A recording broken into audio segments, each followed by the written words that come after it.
Bonsoir, je m'appelle Karine Cipriano. Je suis cadre de nuit au centre hospitalier du Pays d'Aix depuis 3 ans et je vais vous parler de ma fonction de cadre de nuit dans cet établissement.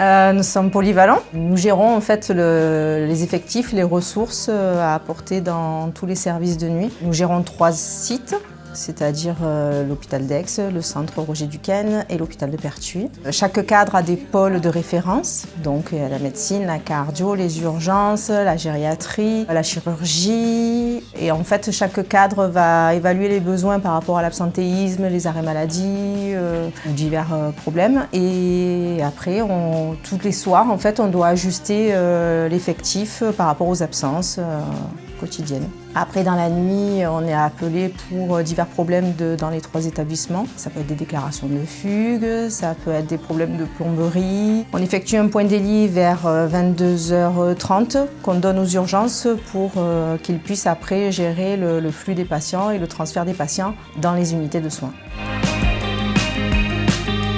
J'ai choisi de travailler de nuit pour ma vie personnelle et aussi professionnelle pour découvrir un autre monde puisque à la base je ne suis pas soignante, je suis issue de la filière médico-technique, technicienne de laboratoire. Et donc cette fonction de cadre de nuit me permet en fait d'encadrer des soignants. C'est vraiment très intéressant en fait d'ouvrir son champ d'action et de s'occuper d'agents qui prennent soin des patients en fait. Prenez soin de nous. Je leur demanderai quelquefois d'essayer de se mettre à notre place, d'être peut-être un peu plus à l'écoute, pour comprendre un peu mieux nos problématiques, parce que la nuit, on n'a pas vraiment de ressources en fait finalement, donc d'essayer de prendre soin de chaque service, de prévoir le nécessaire pour la nuit. Difficulté, isolement, avantage isolement.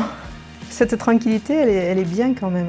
Quand c'est calme, quand on n'a pas d'appel, on peut travailler calmement, alors qu'en journée, je pense qu'ils ont beaucoup plus de difficultés à pouvoir travailler calmement.